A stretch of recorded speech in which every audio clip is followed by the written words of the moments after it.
Hello, and welcome. It is, of course, Worldbuilding Wednesday. So, we will build some worlds. Of course, today, we will be talking about nation rules. And, well, starting nations, running nations, and all that, which I suppose isn't really world-building rules. It's more just talking about Galactic Requiem. But, you know, it is like that sometimes. I mean, we work on Galactic Requiem, so... Well, without further ado, assuming that this is all working, I am your host, Casimir Basilius, Imperial Lord, etc., etc. So, let's talk about nations. As I've said so many times, Galactic Requiem is meant to simulate a universe and has rules for everything, pretty much. So, obviously, when running or simulating a world, there are nations. Now, I know I've probably talked about nations before to a small degree. I usually skip some sections, cover it only a bit. Let's talk about it in depth. So, nations are similar to organizations. We might also cover organizations, maybe, but we will definitely cover nations because we're going to be starting one and maybe taking a few turns as a nation. The nation in our solo campaign. Not sure which one. There are two that matter. Well, there are many that matter on a galactic scale, but to our character in the solo campaign, there is the nation they're in, that they're fighting against, and the nation that they're working with. We will be starting one of them. It's not going to be a standard nation starting thing. I mean, it works very similarly. The difference being the world we are on is, well, just that, a world. As it's a world, it doesn't use the full-on nation rules. It doesn't use the organization rules, but it uses smaller scale nation rules. Normal nation rules cover nations that have worlds and systems under their control. Usually, worlds, systems, subsectors, sectors. They all work under similar scale for rules-wise. But once you get into the smaller scale, it gets a little bit more difficult. Not really difficult, just a little, there's complexities involved. Anyway, I suppose I should actually start explaining those because we're going in depth to a degree. Let me find the right section here. Here we are. So, nations have scales. And not, well, quite a few. Let's find them, and then we'll explain. So, as nations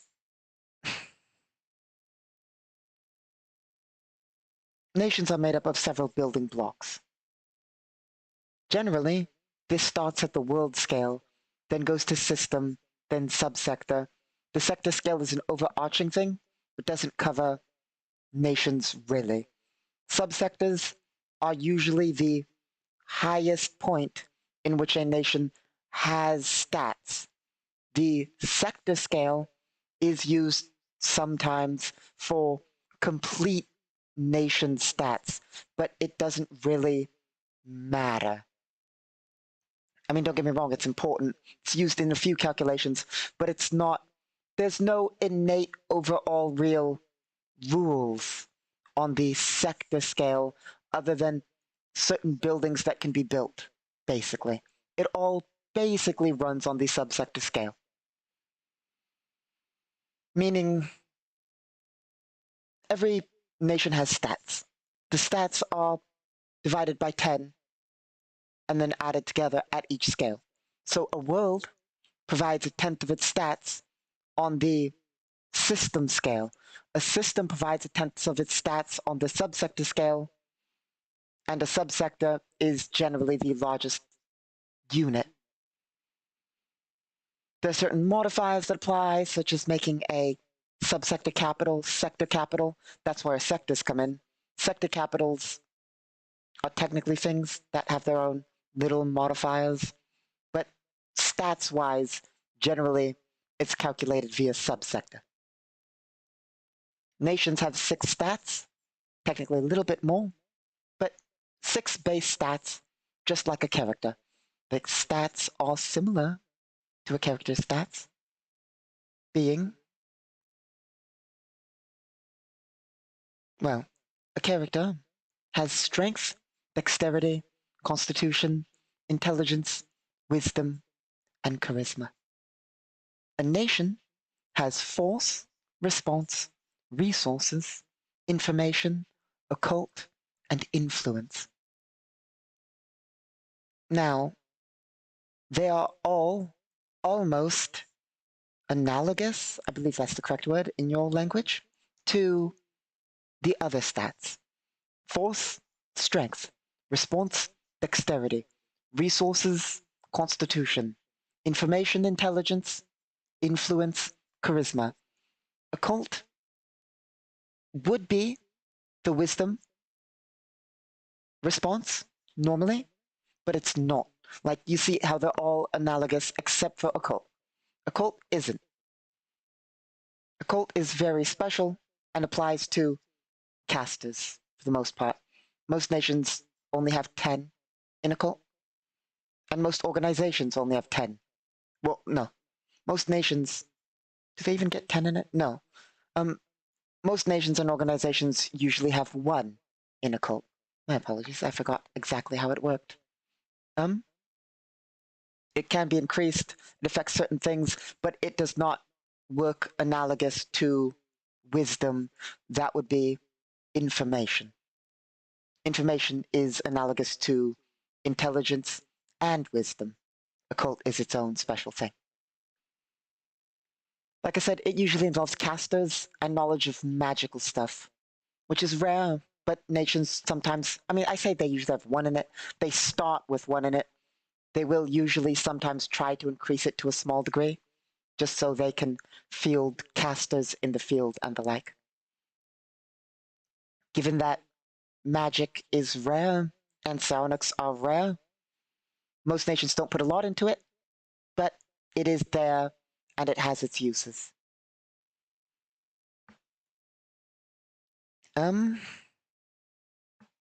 So, from there, I suppose it is important to cover government. Nations, crazily enough, have government systems. I know, like, insane. A nation has a government? Crazy. But they do. They have ministries and government types. Government types, of course, being, you know, republic, democracy, empire. Well, in that case, well, yes, dictatorships for the most part, but also kingdom-based leadership, oligarchies, parliaments, vassal states, all sorts of federations, all sorts of different government types that affect stat modifiers. You can also then increase your stats using upgrades to your world and paying money and that whole thing. But that's specifically building nations, which we'll get into shortly when we actually build the nation. So scale, that's what we were looking at before we got sidetracked.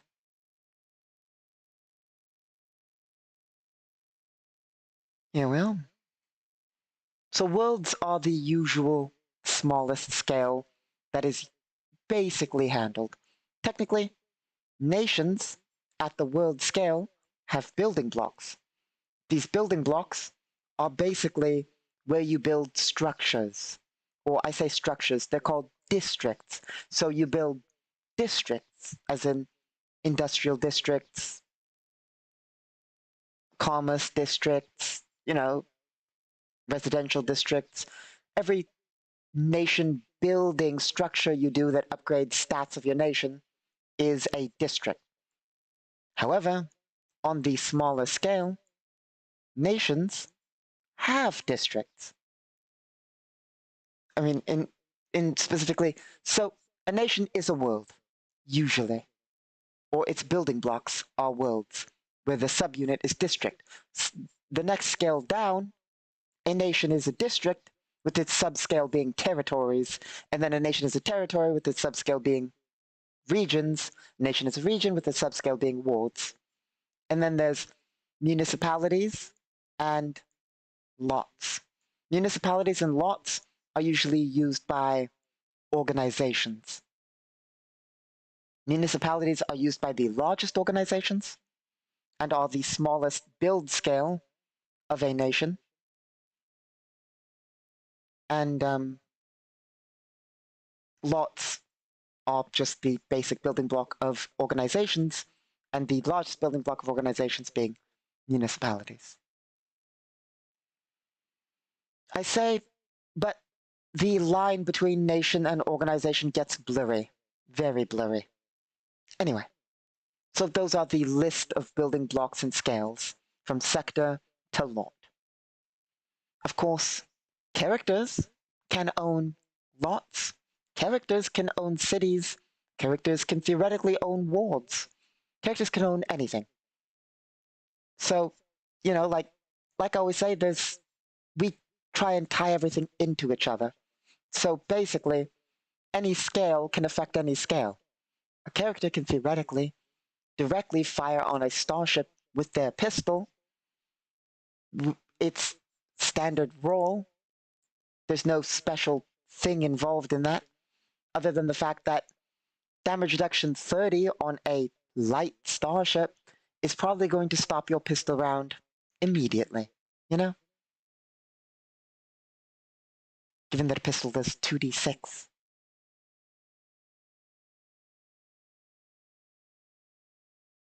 Or if you have a heavy pistol, maybe 2d8.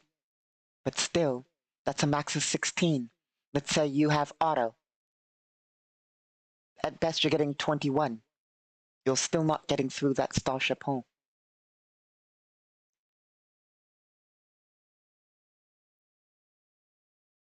Maybe if you burst fire, but usually starships have burst resistant, because burst fire adds 2 damage dice.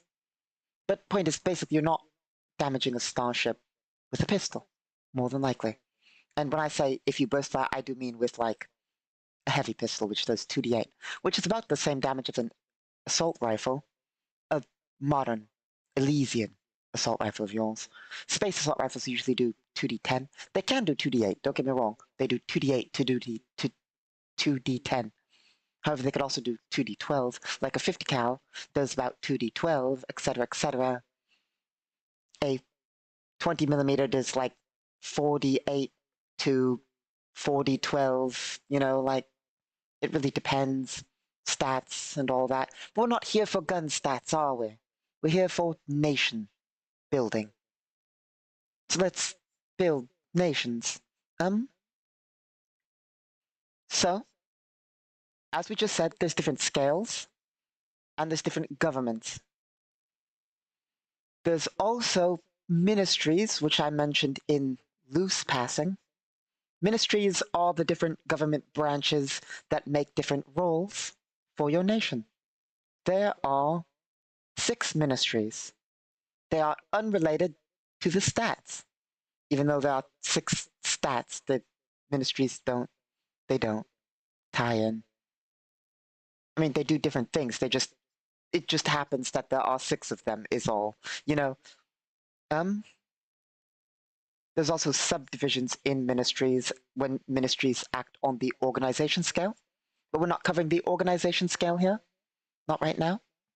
So, assuming I can find in the book where I wrote down the ministries, here we are. The core ministry, that's your core government. Then there's the Ministry of Defense, the Ministry of Foreign Affairs, the Ministry of the Treasury, the Ministry of Science, and the Ministry of Intelligence. Oh, I am wrong. They do actually relate to stats. My bad. I only wrote the rules, you know? um, the Ministry of Defense rules tactics-based things for your government and any military-based things, and its stat tie-in is force. The Ministry of Foreign Affairs rules diplomacy-based things, and its stat is influence. That's its primary thing. The Ministry of the Treasury does economic-based roles, and their tie-in is with resources. The Ministry of Science does science-based roles, and their tie-in is with information. And the Ministry of Intelligence does espionage and intelligence-based roles, not information, intelligence. And their tie-in is with response.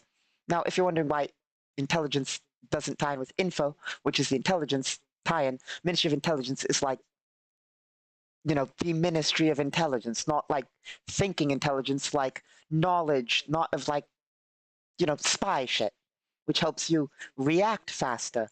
If you know what's going on in your world and in other worlds, you react faster because you have the knowledge and the things in place to respond to these things, hence its status response. It makes sense. It's just poorly named because usually spy agencies are called the ministries of intelligence. You know, like, even though it's not the intelligence-based stat. Anyway.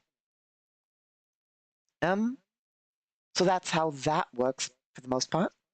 They can each, like, the core ministry can do anything but takes penalties. It doesn't have a stat tie-in. No ministry ties into occult, really. Technically, the Ministry of Science sort of can deal with occult, sort of, but they don't directly, like, tie into it heavily like they do with information. Anyway, so nations have those. Each ministry has stats. Nations also have what's the word I'm looking for? Skills, just like a character. Nations also have HP and population. They have feats, buildings, projects, policies, programs, edicts, decrees, inventories, money, ministries, loyalty groups, notes, and government type. We can actually show you all that real fast. Luckily, we prepared a little bit ahead of time. If we open this, then we click in.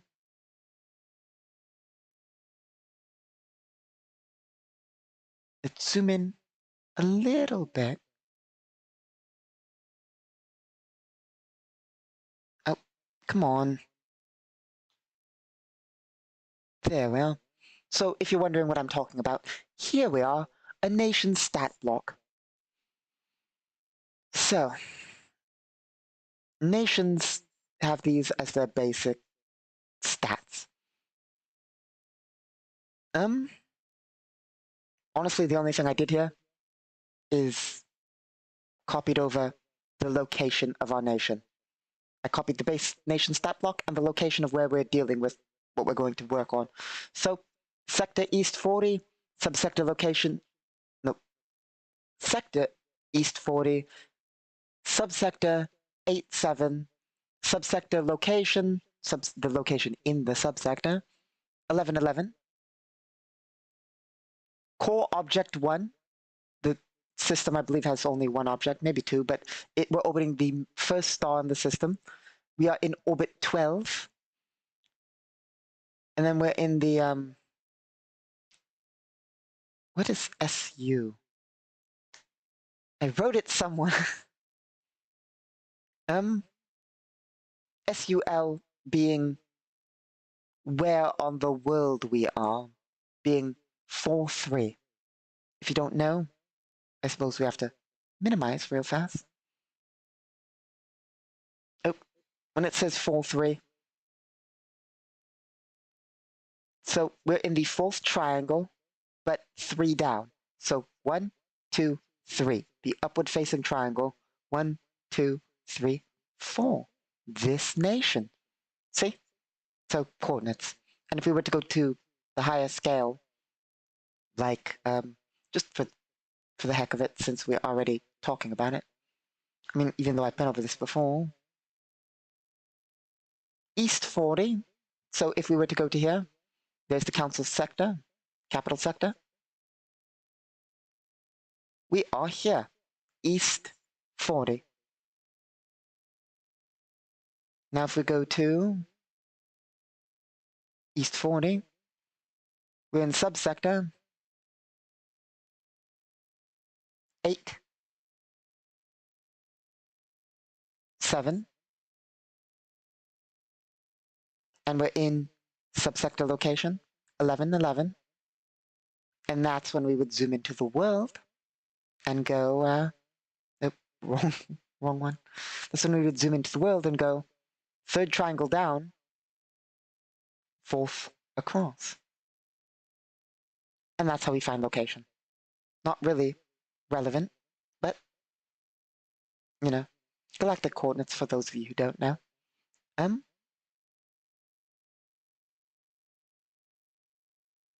Let's hope we don't explode something.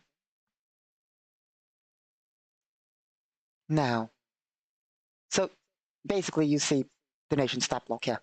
Nations also have buildings, well, that's all listed there, but they have people. Ministries are the primary rolling thing for nations. Ministries usually make the rolls, but of course you need workers and people to be able to handle a variety of different things. That's where, assuming I don't get absolutely lost in my own documents, that's where people come in. Units, specifically. Elite units, important individuals, and influential leaders.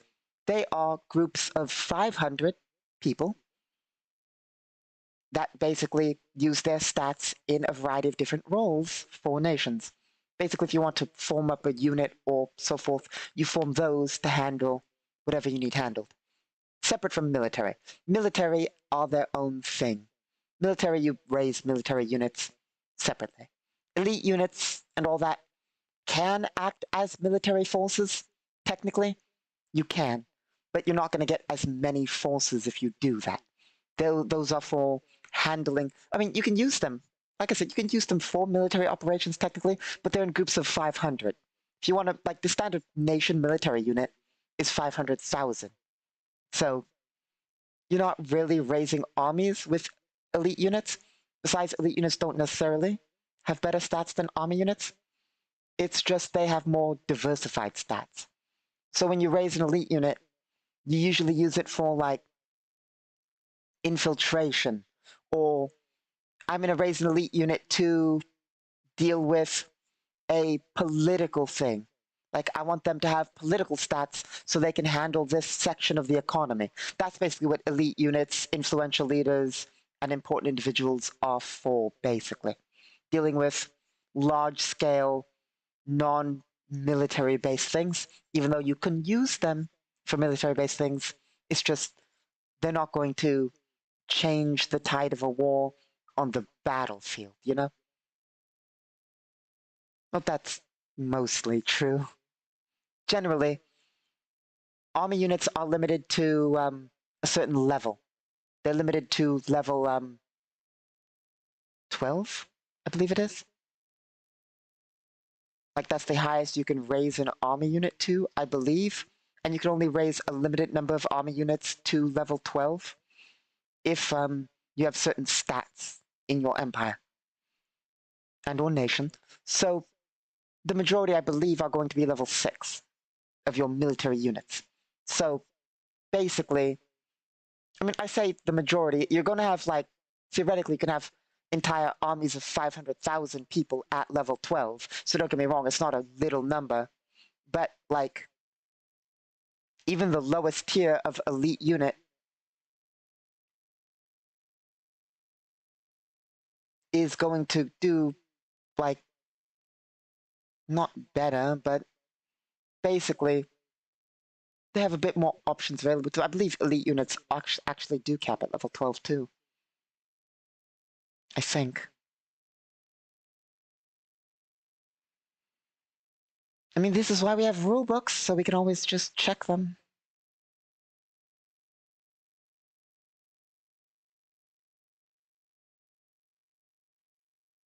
Yeah, you can have a number of military units at level 12 equal to your force mod. So theoretically, if you max out force... Oh, that's unclear. I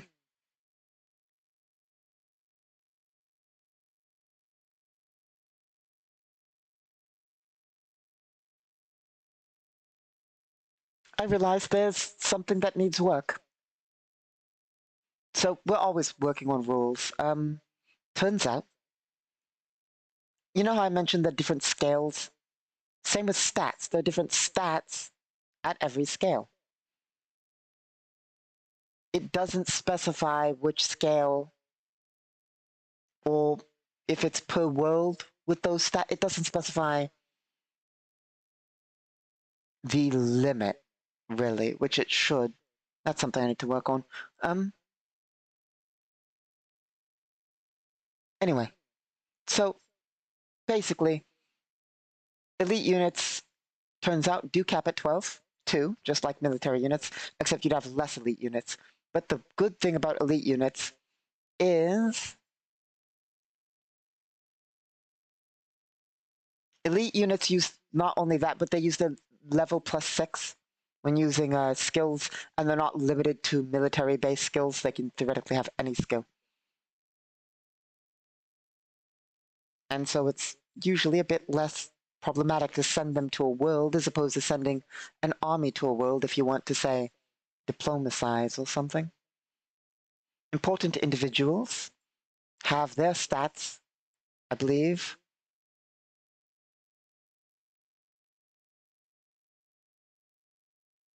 Level 14. And then influential leaders have their level considered.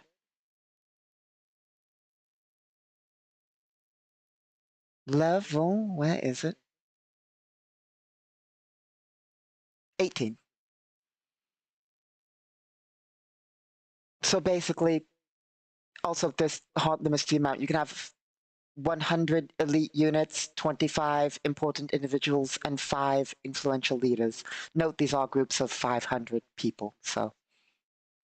You can theoretically also have assist units to assist characters. But in short, they have their own uses in nation running, and you can raise them quite easily to handle certain aspects of nation running.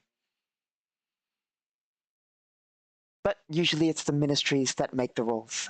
Usually. Basically, the majority of nation roles, however, the way it works is they have stats and skills, as you see, but a nation's, same with an organization, their stats and skills are not like a character's.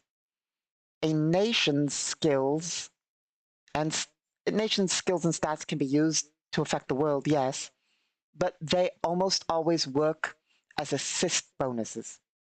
So a nation doesn't have, like, how do I put it? 1 second.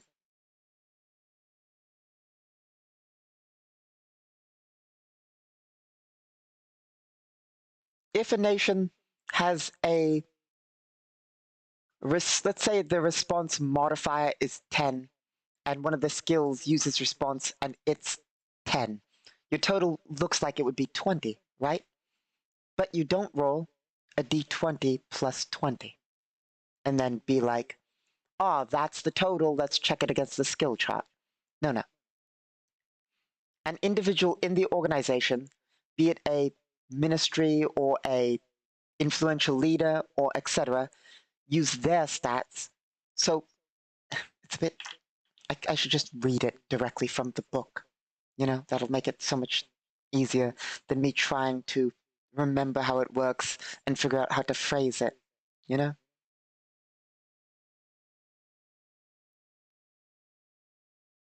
So let me scroll on over to skill use.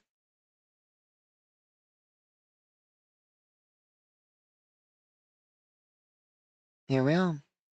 A nation applies a +2 on skill assist checks if it succeeds a DC 10 assist check on that skill. For every 5 above the DC, it applies a +1 to the skill check. So basically, also that is added to whoever is making the assist skill check. So for instance, if we have a base nation worker whose total in their check is just a base flat 6, we would roll 1d20 plus the base NPC 6 plus the 20 for the nation, being its skill. Yeah, well, its skill of 10 plus its stat of 10 plus the base of 6 for a total of 26 plus a d10. So let's say we rolled a 10, our total's 36. So basically, for every 5, it has to at least beat 10, but for every 5, we get a +2. No, sorry, no, for every 5, it's a +1. So 36 divided by 5 is going to be 7. Basically, another roll is made. So whoever's actually doing the skill check, whatever character or organization, ministry, or influential leader, then makes their normal skill check 6. So let's say it's the elite unit, unless it's a max level elite unit of 12. It's going to be 12 plus 6. So 18 plus the 6 I rolled, 24 plus 7. So their total is going to be 31 because the nation applies an assist check. So every point in a nation's stat skills is a slight modifier of being able to get an additional +1 on your roll, basically. However, like, that seems like a little bit, but do understand that buildings and everything you add in adds up over scales, basically. So theoretically, if I remember, it's been a while, give me a second to type this out. I have to input the numbers from my memory into a calculator to get the total. So buildings can apply a +40 total. Plus, let's say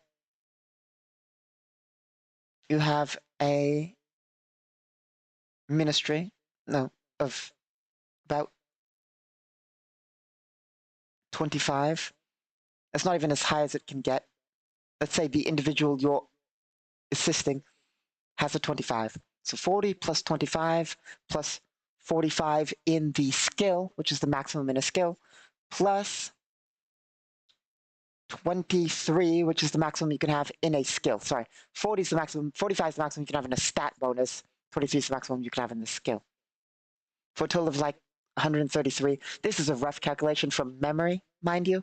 It might be a little bit higher, might be a little bit lower. And then we divide that by 5 for a total of like 26. Okay, so that's not all that applies. I know that total, I've seen it get up to 32. So it's whatever a character rolls or person rolls with their full stats plus like a maximum of like 32 or something like that on top of that roll for a maxed nation assist, which is like, assuming the character has basically a maxed stat, you're looking at like 32 plus, let's say they roll even just average, plus 10 plus, let's say they have maximum stat of 23 at level 20, plus at least an additional 5 from skills, plus like 4 from their stat bonus. You're looking at like a 74 on a skill check. So like a nation assisting, or even just an organization assisting, can make a significant difference in what can be done. Nations can also spend several like there's actions nations can take that are more than just assisting. For instance, assuming everything doesn't crash right now, which it appears it's doing, please stop crashing. Give it a minute. I cannot control anything while it's doing this. That's fun. So we'll take a minute while my entire setup resets. It's the robots of the coalition hacking us again. Bloody robots. They're the only people who can. Them and other Imperial lords, for the most part. Might be another Imperial lord. But it's likely the robots. I'd rather not go off the top of my head. It's not like I'm making this up. It's just I have to remember rules I've written, which is not the easiest thing to do. Well, as it's not reset yet, I'll try and recall to the best of my recollection. Basically, I mean, I say it's not like I'm making it up. I'm technically not making it up. I do write the rules and figure out how they work, you know? Like, I write them all down and make the system, but, you know, it's not like they're on the fly or anything. Basically, nations can make checks to solve problems.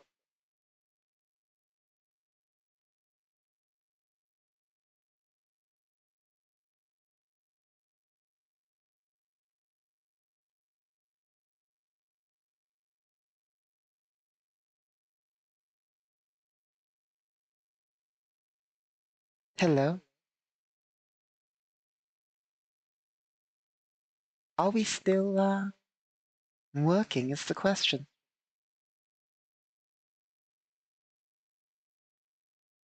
It appears we are. Okay. Having some slight technical issues. Well, that's not ideal. Slight technical issues. But it appears things are working. So where was I? I suppose now that things have slightly returned to normal. Basically, nations make assist checks, but also nations can take actions. A nation can say, suppress a riot, and there's certain skills and stats and checks that apply based on the amount of money it would take translated into what your stat modifier is to see whether you can handle it involving a dice roll. I say that ever so slightly confusedly. Like, I'm not entirely confused, but I say that cautiously, basically, because it's hard to explain. It makes sense. It's weird to say, but it makes sense. Trust me. Basically, that's skills. Here's actions. There's a dice check that applies your modifier for either a skill or ability. The modifier for that skill or ability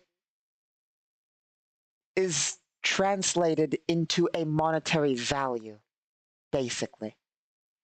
And that monetary value can be used in some cases to determine whether you succeed or fail at something. For instance, a better way to explain that is a die check of 10 has a value if I forget whether this is pre-calculated or not. That one says 1 is 1,000. This one says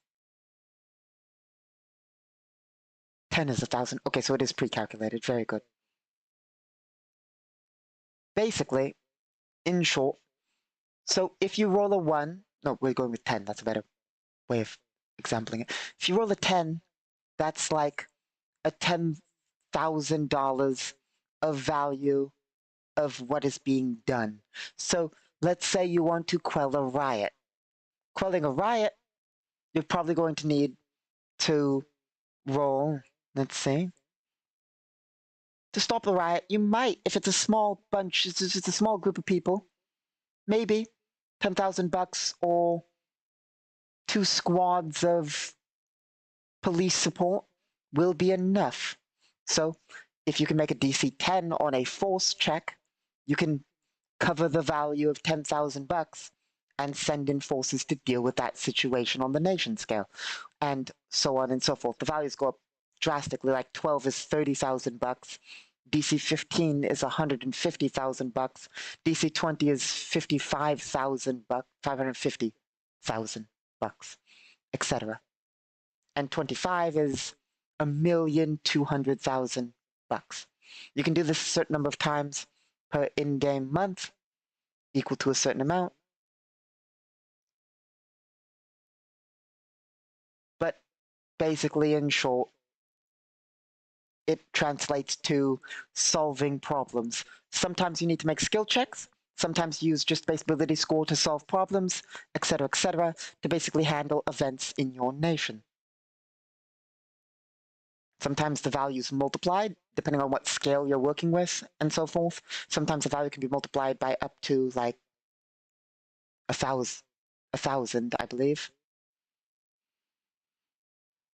And basically used for handling situations that arise within your nation. Not only that, but also dealing with organizations. What's what I'm looking for? Dealing with different segments that come up. You also use your elite units, influential leaders, and important individuals to deal with that kind of thing, too, depending on whether 500 people can handle it with their skill checks. But they can also be used as leaders to provide support for other units or to handle task force things and all that. And organizations work basically the same, just without ministries and without, well, basically without nation turn-based stats. Nations have their own specialty turn stuff. There's very slight differences between nations and organizations. Anyway, let's actually stat this thing. Let's see.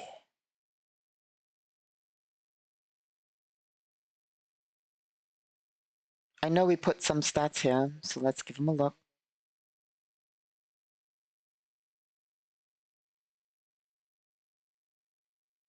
True midline, 10 buildings, 10 in each skill, 30 stat mod total. I'm gonna copy that, just so I don't mess up. Go back down to here.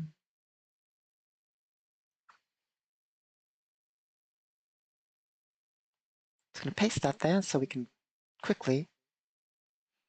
We know that the stats are going to be roughly in the 30s, except for occult. We don't touch occult.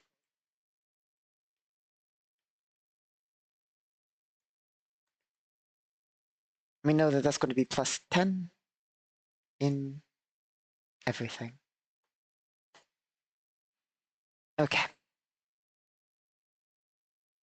We know that every skill's going to roughly have 10. We know that there's going to be buildings with bonuses of 10 in roughly each thing. We know that there's going to be. Well, that's wrong. Nope.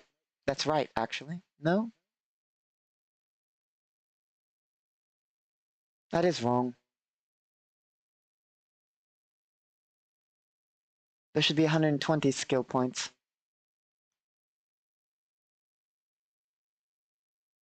30 times 4.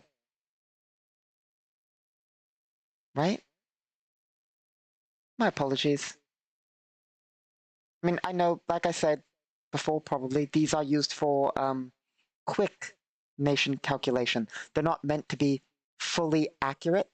The sheet we're working on right now is meant to be fully accurate. The base just stat thing for quick nation rules that we have listed there is not meant to be completely accurate. It's meant to just be able to quickly slap it down and use a nation while we're working on a full sheet, so there are going to be some discrepancies.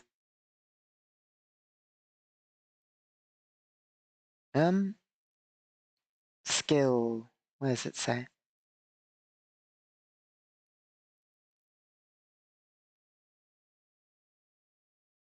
Equal to 4 times its int score.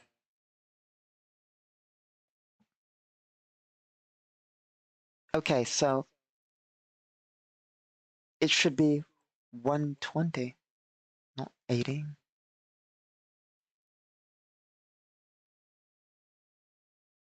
It's weird. It's actually very weird. Um,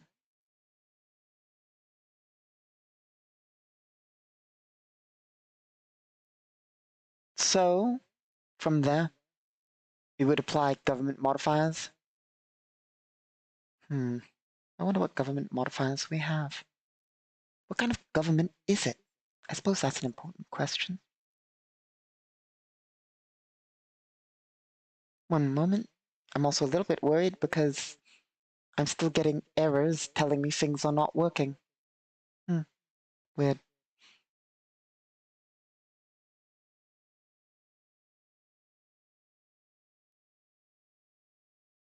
If we do have 120 points to spend, which we should, we actually probably have more. Depending on government type, these stats will be modified. Um,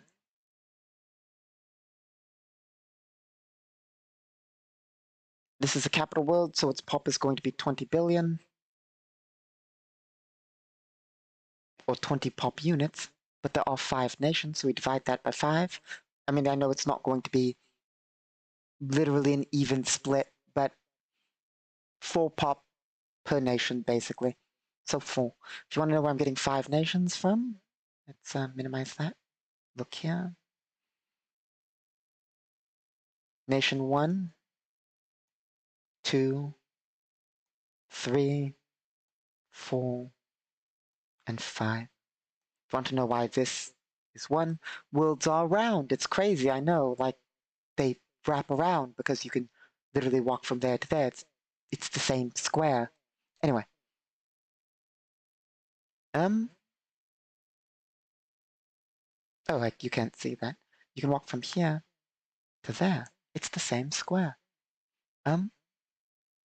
So basically, 5 nations and 20 billion, give or take. So divide by 4. No, divide by 5 equals 4. Basically, we know that there's roughly 4 billion people in this particular nation.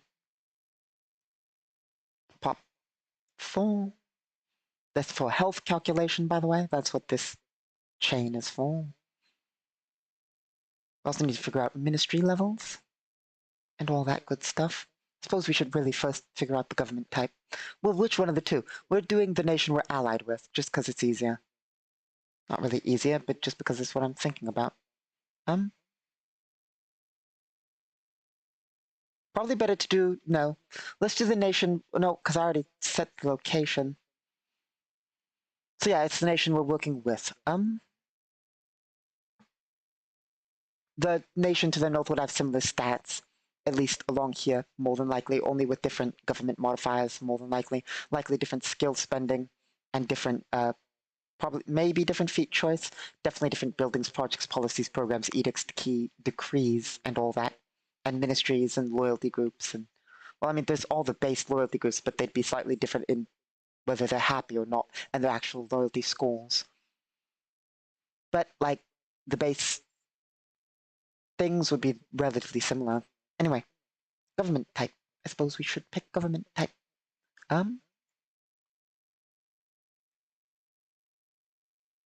Pretty sure we are working with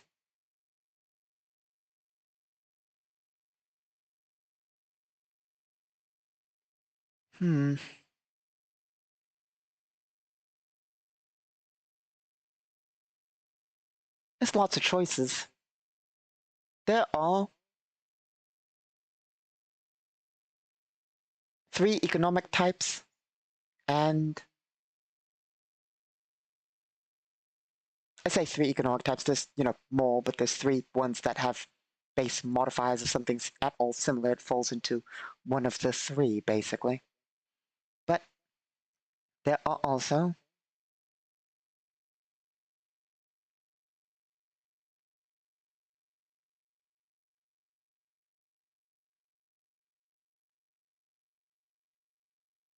like 19 government types. And even then, these 19 government types are mixed and matched. You don't pick, I mean, you can pick one, but when making a nation, it specifically states that you can have multiple governments, and some of these government types, multiple government types, and some of these government types actually require multiple government types. For instance, independent states are basically independent states is a government type which has a main entity that requires its own government type.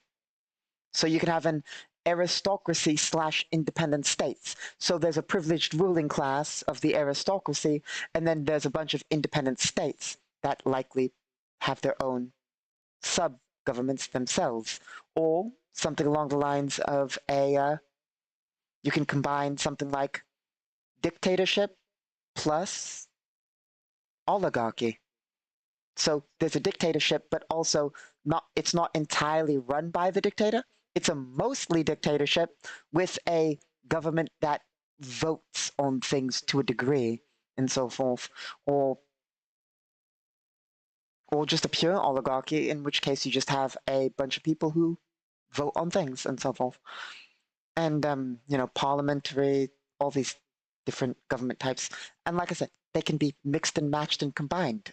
So there's 19 base government types plus 3 economic types, but you combine all them to basically probably a lot more than 19 total options,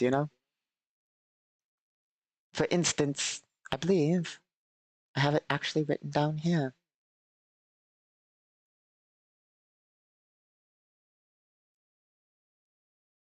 For instance, my personal nation as an imperial lord is a meritocracy plus dictatorship, basically. Why, if you're wondering? Because of them stat bonuses. It's actually up for choice. Usually, when you make a nation, you can pick how you're going to run your nation. In the Empire, the choices are limited, of course. Basically, as an imperial lord, given the fact that the imperial government is what it is, your choices are limited. An imperial government cannot in any way, for instance, not an imperial government. When I say an imperial government, I mean like my faction, the Grand Empire. Of course, I don't rule the faction, but, like the faction I work for. Basically, we can't have a semi-parliamentary system as we are run by imperial lords. You can choose dictatorship. You can choose monarchy. You can choose things like that, like you're limited for your first choice. Your first choice is basically almost always dictatorship or something like that. And then your second modifier, I believe you can have more than even 2 modifiers. I forget what the maximum amount of modifiers you can have is, but basically, second one is often up to choice. Like, technically, if you choose dictatorship, you can still choose, like, parliamentary, technically? No, sorry, not parliamentary. There's certain ones you can choose and certain ones you can't. But basically, even though as an imperial you can choose dictatorship, you can theoretically pass the ruling of the nation down to government departments, in which case you count as a slightly different government. You still have dictatorship as your primary due to the way the empire works, but you can technically have a subcategory. For instance, mine is dictatorship plus meritocracy, which means I pay more for ministries, but also my ministries count as level +9 instead of level +6. And I also get a +4 to force score, a +4 to response, +4 to resources, +4 information, +0 occult, and +4 influence. It is one of the better governments. Well, sort of. It has better roles. None of them stand out exceptionally, but double the price, Double the price, which actually is slightly annoying when you consider that you need to pay for ministries on every single world. Every world you have has ministries, and you have to pay the price every time. Well, that's not entirely true. You can choose for a world not to have a ministry, technically speaking, because you can technically interact with a world with a ministry that's not on that world, but you take penalties for distance. So you don't necessarily need a ministry on every world, but if you want to, have better roles on that world, you need a ministry nearby. And if you have multiple systems or multiple sectors, you're going to have multiple ministries. Like in one sector, the distance fall off is going to be visible. You're going to see a drop off of effect. So you're going to want probably multiple ministries, in which case you're paying a lot more. Anyway. But yeah, every government type has its own benefits and drawbacks. For instance, another drawback of meritocracy, which we somewhat try to avoid, being a dictatorship. But one of the problems with meritocracy in this is you take a penalty if you stop people from being placed in those places of power because your government type is meritocracy.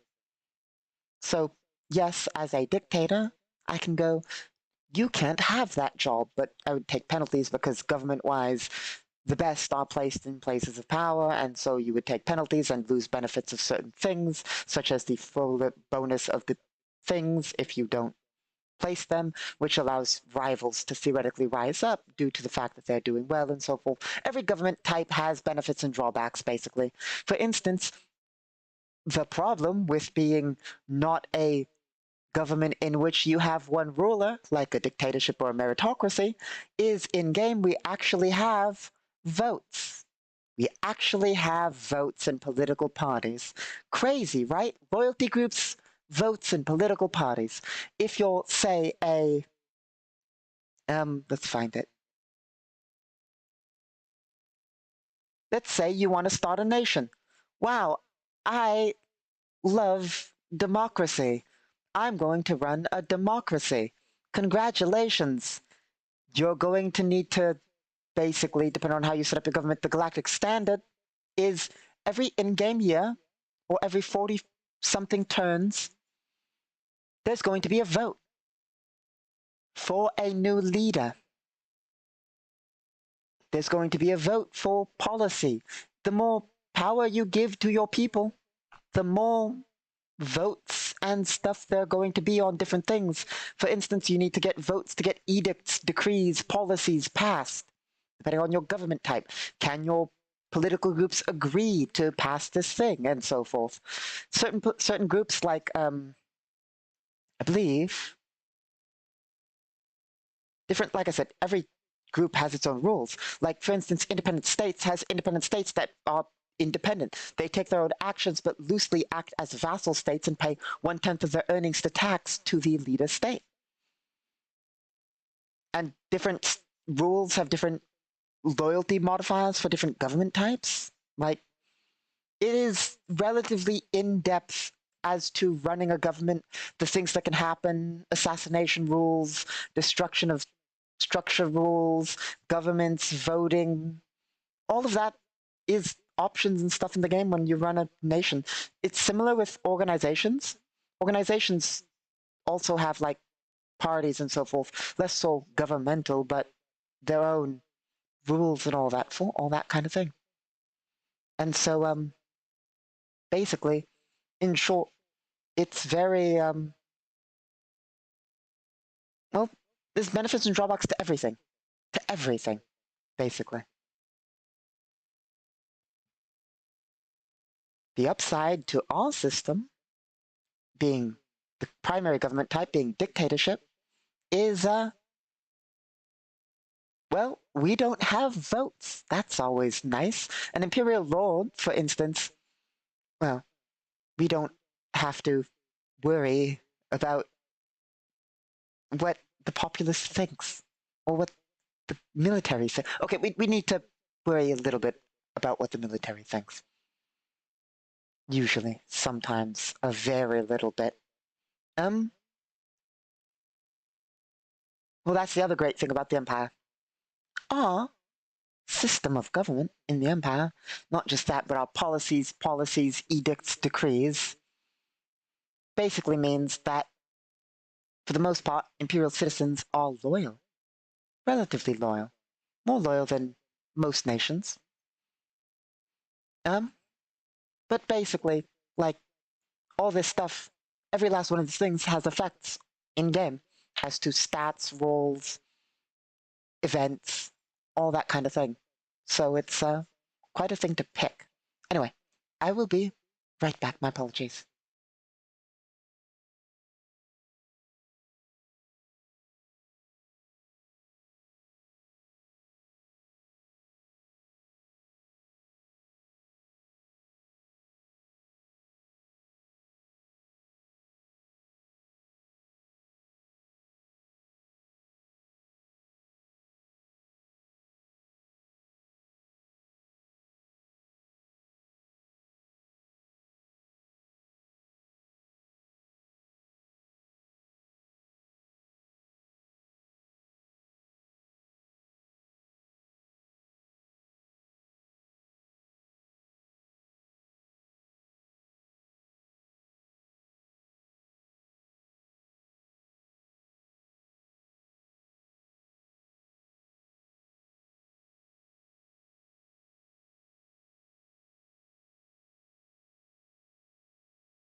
Okay. But basically, even the Imperial system has, well, it doesn't have downsides, but even Imperial lords, up to a point, I mean, technically all the way up, have, what's the word I'm looking for? Obligations. For instance, despite being an imperial lord who theoretically has unlimited power over the stars, well, we follow laws, our own set of laws and all that. But in short, I pay tithes to another imperial lord, specifically the lord I serve. I pay them 1/10 of what I make, which is more than what citizenry pay. I say what I make, I mean on a nation scale. Technically, it's like they're taking it from the nation, but it's not like I personally pay them what I make, I pay them 1/10 of what the nation makes, either as money or as military or as goods.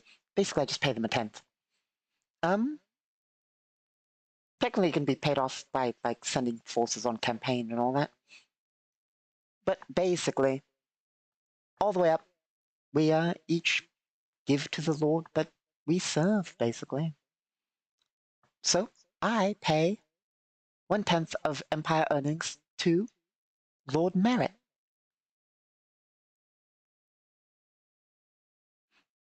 And so on and so forth.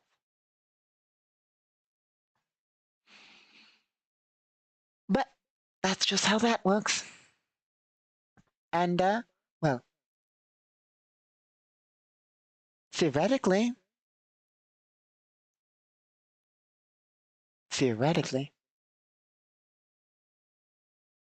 I have refused thus far.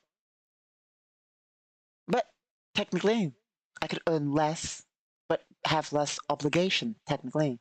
In a sense of, I have 3 star systems. I could assign them vassals. As long as I have a star system, which is the smallest building block in Imperial structure, I can assign a lord to it. They would then be entitled to all of its earnings, except for 1/10 that they would pay to me. Or 20th. I think we pay 1/10 in the Empire. So, basically, all the way up or down, depending on if you have title or not, you get paid tithes.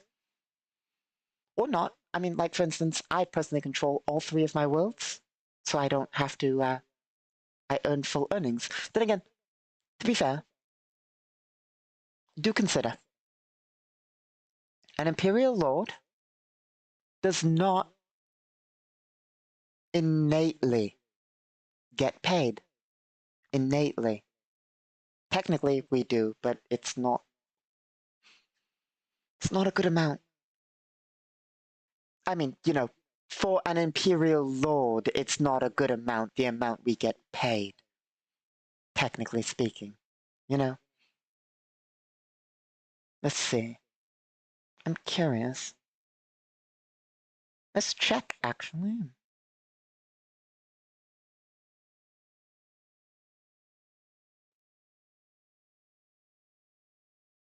I believe for holding our military title,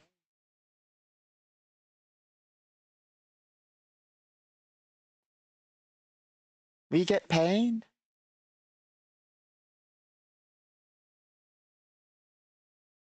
Huh. Okay. Math time.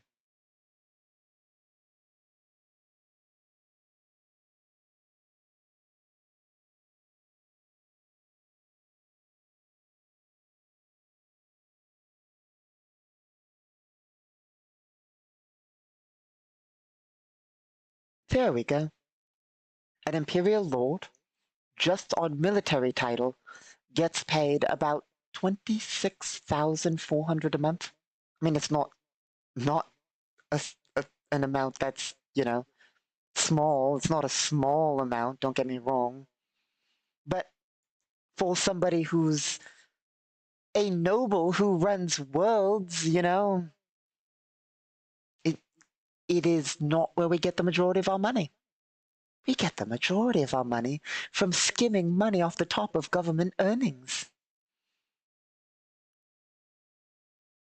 Imperial lords, generally, take at least one credit unit, sometimes a week. I believe, or was it once a month? Um, Out of government earnings, and that's 10 billion credits a month, which is far more fitting for an imperial lord, you know?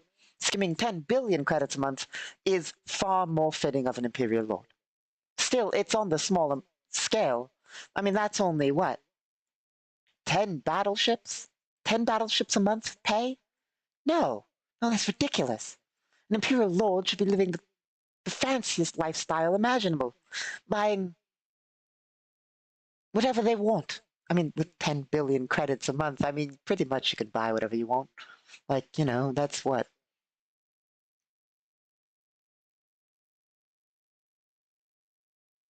$2.5 billion a week, you know? We're not talking amounts that are small there. But, you know, a lot of Imperial Lord takes money every month and all that. There's also the fact that you can requisition things as the leader of the government, which is an additional few million every month, I suppose. And so on and so forth. I actually wonder, one other thing I want to do math on. So we were at 20-something thousand with military payment. What if we count it as an organization? 32 times 100 plus 600 times 4. Okay, so yes, we do take military pay, not organization pay.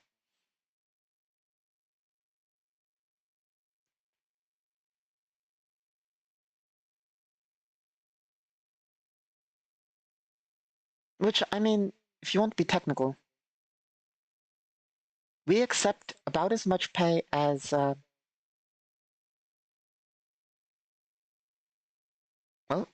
as a general or as a fleet admiral. So if you attain that rank in the Empire, you technically, like, get paid as much government-wise as an Imperial Lord without going through alternate methods like, you know, just plain lifestyle. I believe you have lifestyle 11, which rounds down to 10, but is like, let's see, spending cash 11. I'm curious now. Well, spending cash 10, because 11 doesn't count.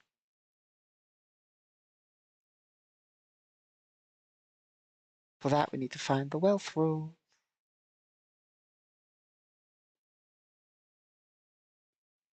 Okay, for maximized spending cash, that is an additional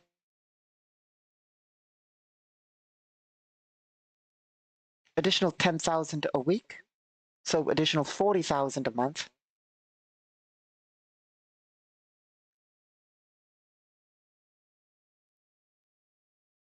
Point is, Imperial Lords get paid quite well. I mean, technically, any nation ruler gets paid roughly, well, if you have 10 in social status, about 40,000 in investments, basically. And all that. Anyway.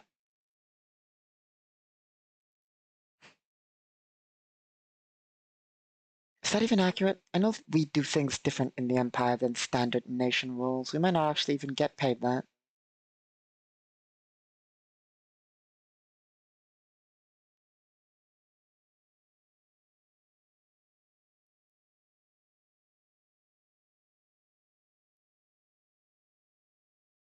Yeah, I don't think we actually get paid.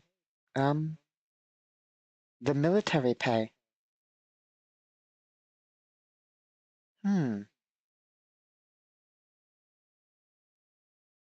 I think we get standard conscript pay. Being honest. What does the Empire provide? I know we've gone way off topic of starting a nation, but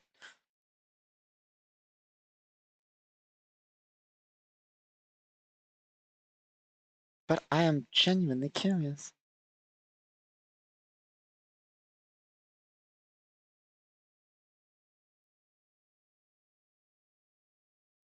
I need to find the section on conscription in the Empire.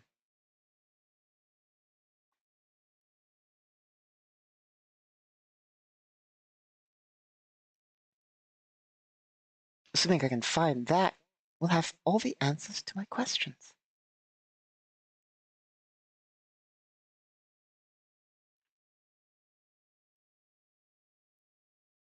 Military service in the Empire.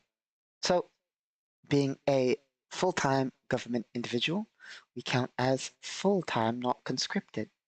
As such, we acquire, as an imperial lord, $2 million after 10 years. Every 10 years, basically. A free neural data pad, yay! Wow, so good. Training in their assigned field, wow. Military service assigned enlisters gain extra benefits such as automatic licensing for military-grade equipment. Wow. Life extension treatment at no cost. A free basic medical package. At least Class 3 citizenship. Here's the good stuff. At the rank of O2, an individual gains contact imperial government. At starting rank, the contact improves by 1. At rank O4, O6, and O10. Starting at +1 at rank E8, every 2 ranks increases the individual's social status score by 1. Okay, so basically, we gain no benefit at all, other than like $2 million every 10 years, something like that, payment-wise. Yep, and it's 1/10, not 2/10. Imperial vassals pay 1/10 their calculated national value as either currency, accepted goods, or worth of forces to be levied to their lord.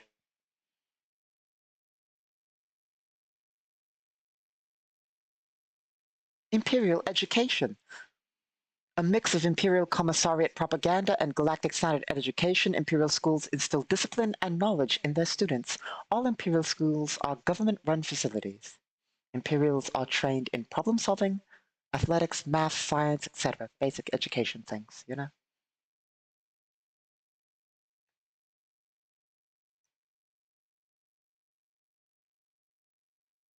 But yeah, it's heavily skimming money off of the government is how we make money. Heavily just skimming money off of the government. I say skimming, let's be honest. An imperial lord, the way the empire works, is the government. So, I mean, you know, there's different departments and all that. The imperial lord is just the ruler bound by certain laws and rules. All citizens have rights. Crazy, right? Sure, we are a dictatorship, but we have rights for all imperial citizenry. We cannot stop an imperial citizen from travel, usually, for the most part, to a degree. And all that. We cannot, well, certain things like that, like imperial citizens have rights. Imperial lords have more rights than imperial citizens, but, you know. And, well, that's the interesting thing. Every individual in the empire can be conscripted. Every individual is required to be conscripted in the empire for at least 2 years service. A imperial lord is not, however. You can gain your title of imperial lord via conscription, or you can be born into the title of imperial lord. But it is expected for an imperial lord to run a nation. Even if you're the family member of an imperial lord, it is expected for you to serve your nation for at least 2 years. It is not required for a imperial lord to be conscripted, technically speaking. However, it is implied that being a noble in the empire, that you will do your duty to the empire as part of the imperial government. Because imperial conscription isn't just military, it's government work. You can be conscripted in the empire as a factory worker. So, like, it's expected that you fill your role in the government. But basically, yeah. Well, except for non-Terrans. Don't get me wrong, the Empire has nothing against non-Terrans. Non-Terrans can gain all the way up to Class 1 citizenship. Non-Terrans cannot, however, gain lordhood titles. Non-Terrans being aliens, basically. However, being unable to gain imperial lordhood titles, aliens in the Empire are not required to be conscripted. You cannot be conscripted in the Empire if you are not Terran. If you're an alien, you will not be conscripted. But that's not to say you can't willingly sign up for a government job. The Empire has no problem with aliens signing up for government jobs. They, however, do not receive full benefit. They get paid their $400,000 at the end of their 2-year service. They get their life extension. They get all the other benefits, every other benefit, except for the possibility of being an Imperial Lord. We also usually don't accept non-Terrans into the Imperial military. It has been known to happen, but we generally do not accept them into the Imperial military.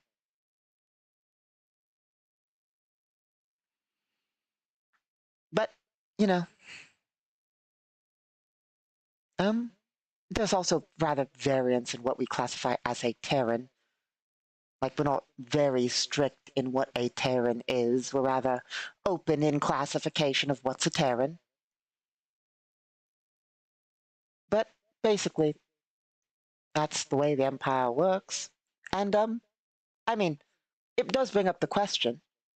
If you are an alien, and you have a star system, an entire star system, and you show up and are like, hey, Empire, I want to join you. I have a star system. Basically, the Empire cannot make you a lord for that. Normally, if you are a Terran and you submit to the Empire with a star system, you will be considered for lordhood. If you are an alien, it is not possible to be considered for lordhood, so the Empire will usually go Class 1 citizenship. Class 1 citizenship isn't amazing, technically speaking, but it basically, the lowest class is Class 5 for people who've committed treason against the Empire and the like. But basically, highest tier of citizenship, and in addition, the Empire usually will basically go, here's a bunch of money, here's a bunch of land, here's money every month, here's social status just below nobility. So basically, here's land, money, everything you could possibly want, except for a lordhood title. And then they transfer the world to a Imperial Lord who is Terran.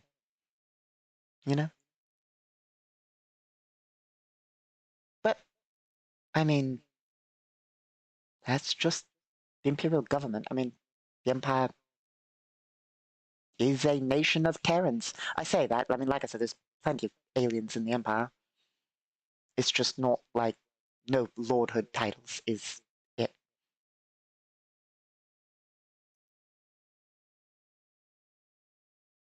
But that also has to do with loosely Imperial family ties and noble titles and all that.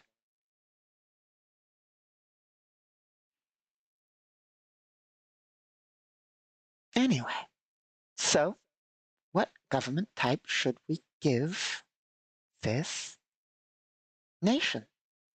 That's the real question. Now that I've rambled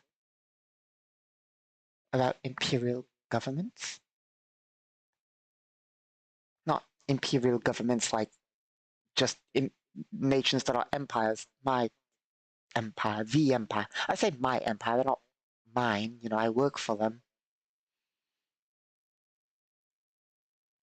The people I pay taxes to. Um,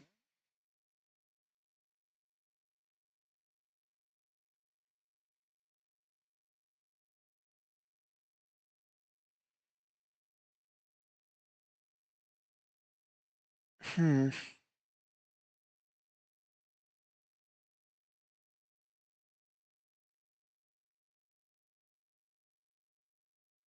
probably.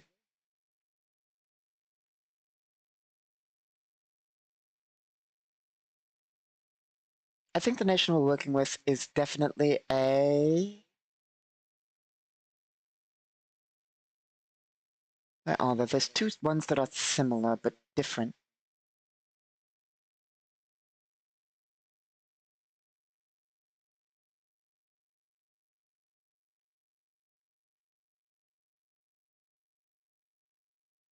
I believe it's an oligarchy.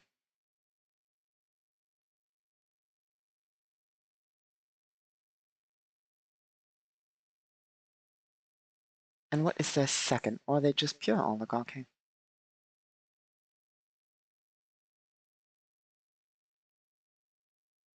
I think they are pure. Okay. Let's note that in the sheet. Government type.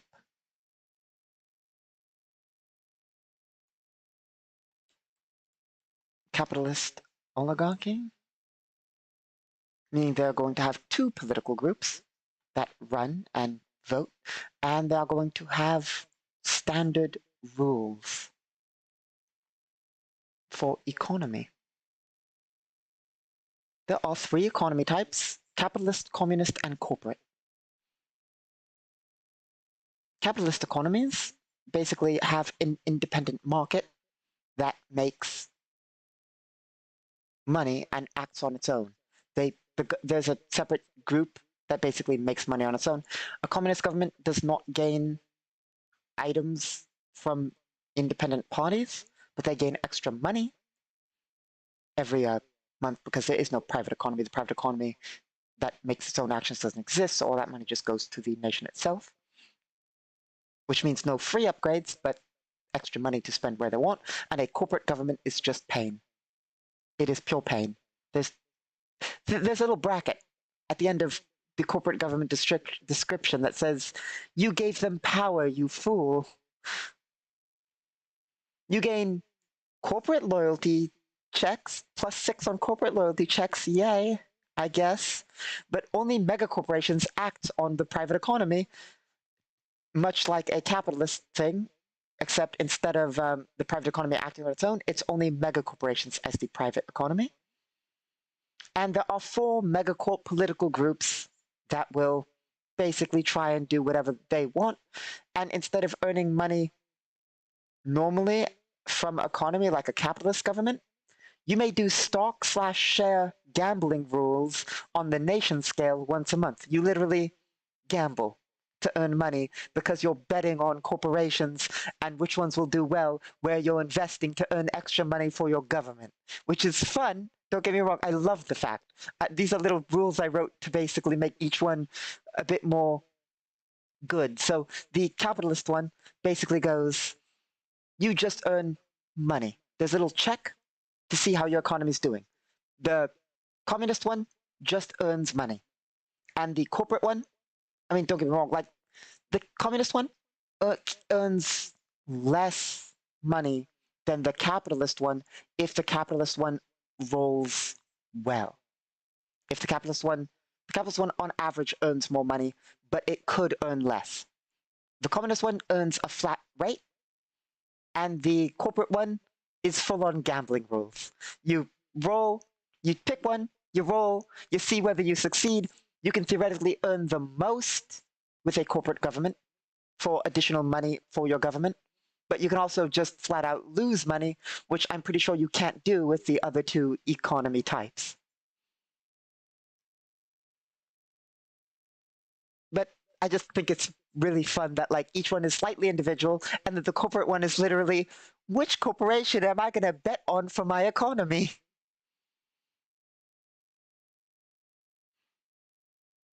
But they will constantly try and undermine your government. That's the downside of a corporate economy. They will just constantly try and take over and help themselves and act independently. It's well, as I said, it adds 4 corporate loyalty groups. Loyalty groups for nations do whatever they want. You don't control loyalty groups. You try and be on their good side. You try and get their loyalty score high. If they go negative, they rebel. They do bad things. They try and undermine you. They will try to undermine you even if you don't, because they have their own views. Different factions have their own views, and there's this little chart saying these are the things they like, these are the things they dislike. Basically, the corporate governments, the corporate parties, each have their own goals. They act as organizations with their own goals and all that, and they'll try and achieve those goals. If you are each of their goals are different, by the way. All 4 of them have different goals. They will fight each other. They will work together sometimes. If your government is like, hey, we are doing this, the corporations will either be happy with you if they like what you're doing, or upset. Maybe some will be happy and one will be upset. Maybe half and half. Maybe all of them will be happy, maybe all of them will be upset. Who knows? It really depends on what you're trying to do with your government actions. This is where loyalty groups come in. There's more than just corporate loyalty groups. There's different loyalty groups for each side. There's left, right, militarist, foreign, etc. Different political parties in your government that have different views and want different things. And basically, it's impossible to make everyone happy. It's just flat impossible to make everyone happy. Well, that's not entirely true.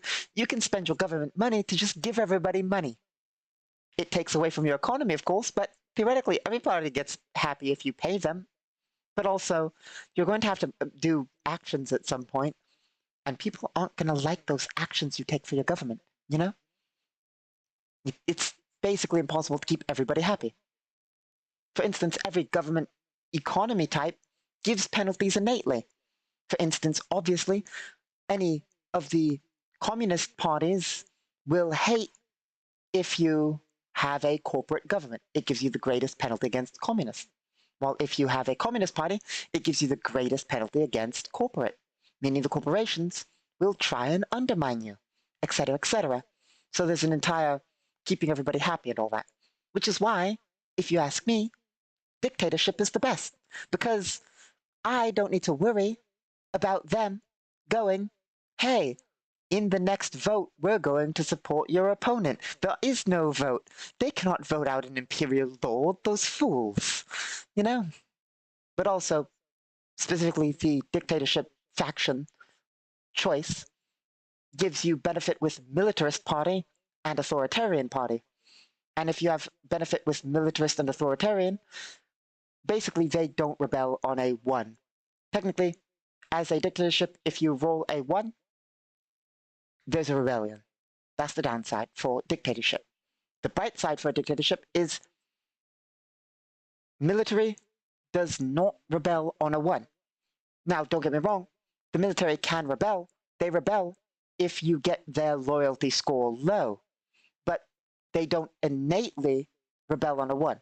Normally, in normal nations, if you're not a dictatorship, your factions don't rebel on a 1. They just don't rebel on a roll of a 1. They only rebel if their loyalty is negative. Dictatorships always rebel on 1, except for authoritarian and military parties. Parties, I suppose, I should note, there's every character that runs something has a party. Every ministry has a party. Every influential leader I say has a party, is a loyalty score, basically. Not necessarily a party, but a loyalty score. Every faction you deal with has a loyalty score. Basically, people have feelings about what you're doing, basically. Everybody who can will have feelings about what you're doing.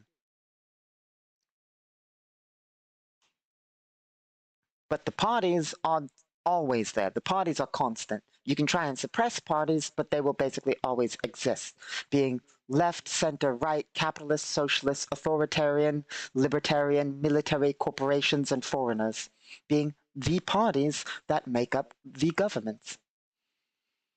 They will always exist no matter what faction type you are. So you always have to deal with those ones. Any additional parties can or can't exist, as in they will appear and disappear.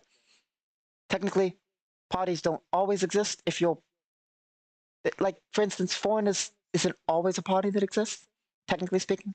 You can suppress corporations to a severe degree, but they will almost always exist. But all the belief parties will basically always exist. You can theoretically get rid of military. So there's like a few that you can technically get rid of, but they loosely always exist to a light degree. But once you have like a full-on space nation, they almost always exist and so forth. And they each earn money and can spend it doing what they want. And like I said, if you're like a democracy, they will vote and try and take power and all that.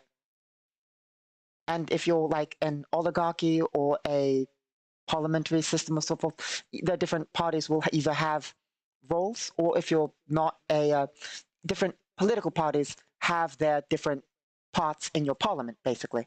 But if you're like an oligarchy, it will be individuals, basically. So you'll have these loyalty groups, but you also have two loyalty groups that are individuals that, I say individuals, but like little groups that aren't these base parties that may have beliefs in these parties, but they're independent loyalty groups that go for their own thing and run the government and so forth.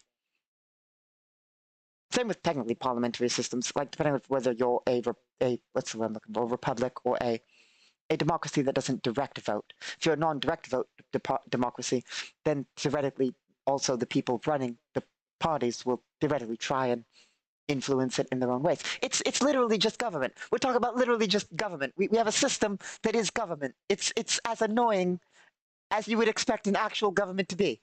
It's, you know, it is as annoying as you would expect running a nation to be, depending on what government choice you have.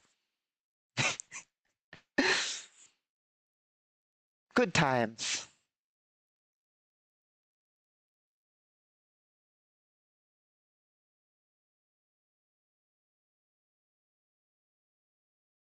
And now you see why I say we need simplified rules and have simplified rules for running nations.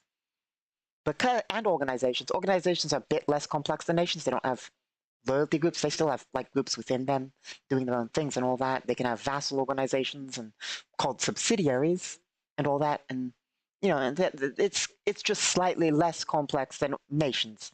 Organizations are less complex than nations, but very similar.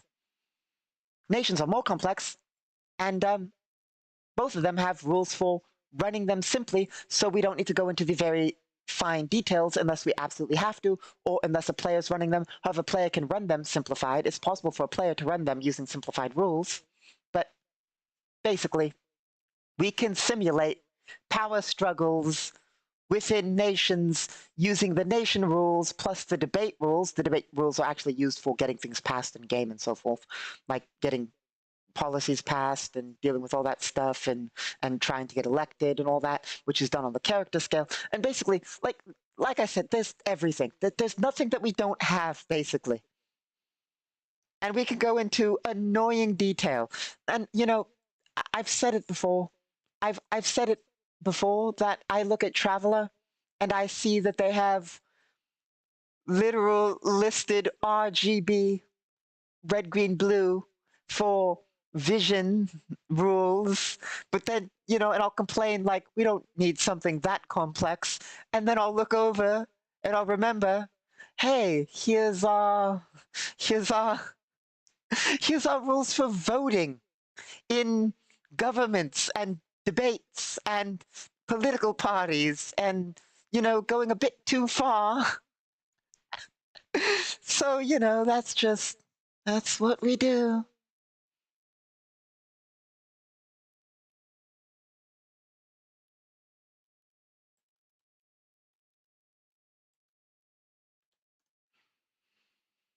So, basically the point being, yeah, I know sometimes I say, wow, look at this system. It's a bit too complex, but here we are. Here we are. I like having the option of complex.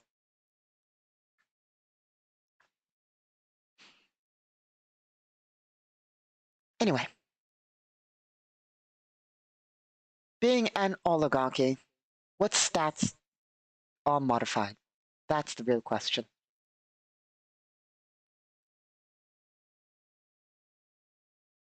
+4 resources, +2 information, +2 influence.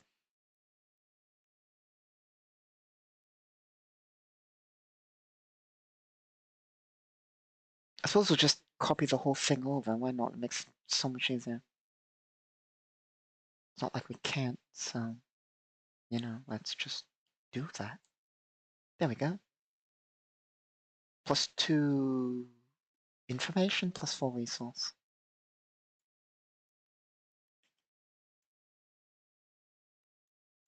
Resource.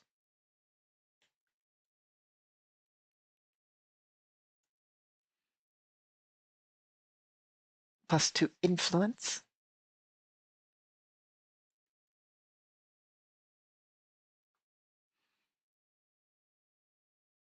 +2 on authoritarian loyalty checks, +2 on military loyalty checks. We don't really need to note that, and we need to remember that, but it's not something we, I suppose you could put it there.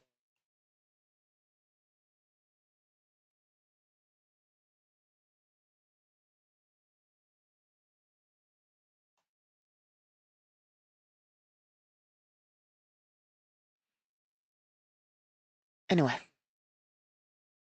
Not under ministries. I messed up. I was trying to put that here. There we go.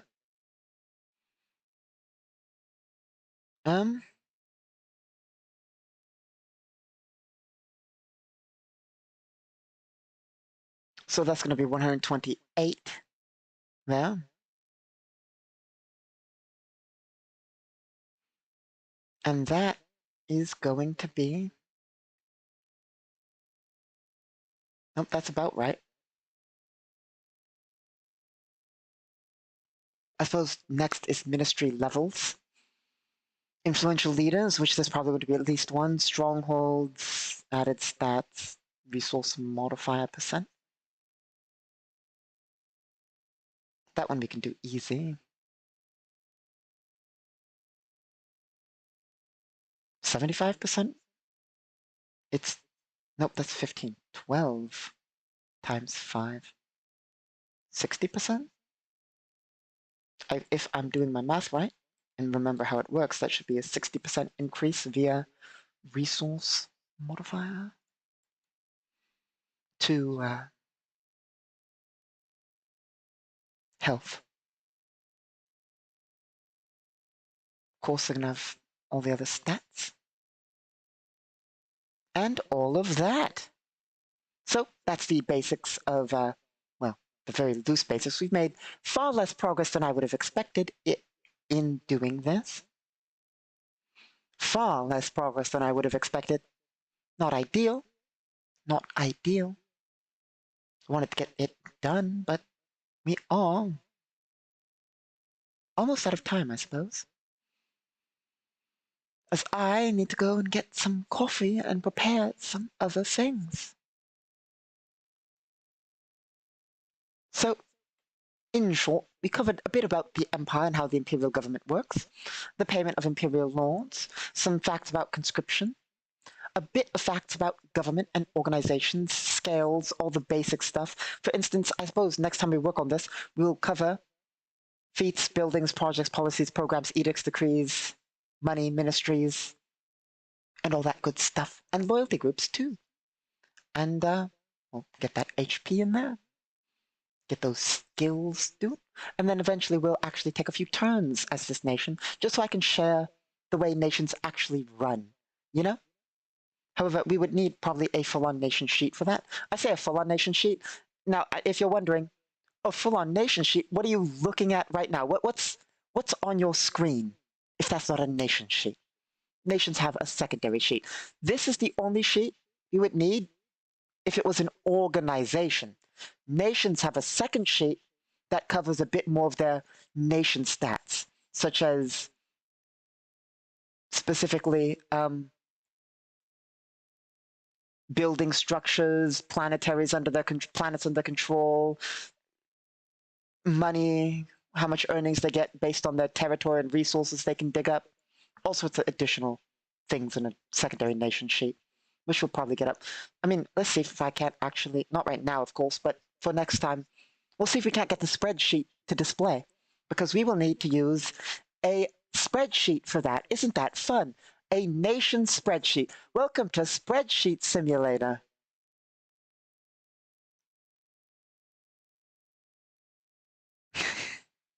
Running nations the complex way. Honestly, it's needed. Because, all the thing I said about political groups and earnings and costs and taxation and all that stuff, it's auto-calculated in the sheet. So the sheet, the I say sheet, the Excel sheet, it's not really Excel, but basically the calculation document auto-calculates all that. It auto-calculates the amount of money each political party is gaining every turn, the amount of money you're spending. It shows you how much resource you have, how many pop it takes to mine that resource. It auto-calculates a lot of that stuff, so anyway. Thank you all for stopping by. Hopefully we'll get more done next time. However, next time we roll dice, it will probably be actually rolling dice on Solo Sunday, which is on Friday. Crazy. Solo Tabletop RPG Day, which is on 2 days from now. The day after tomorrow. Your Friday, I believe. Anyway, thank you all for stopping by. I hope you enjoyed. As always, I have been your host, Casimir Basilius, Imperial Lord, and I hope that you, yes you, have a wonderful day. In fact, have a wonderful week. Yes, a whole week. Thank you all for stopping by. I mean, I'll be back in 2 days, but you know. See you next time.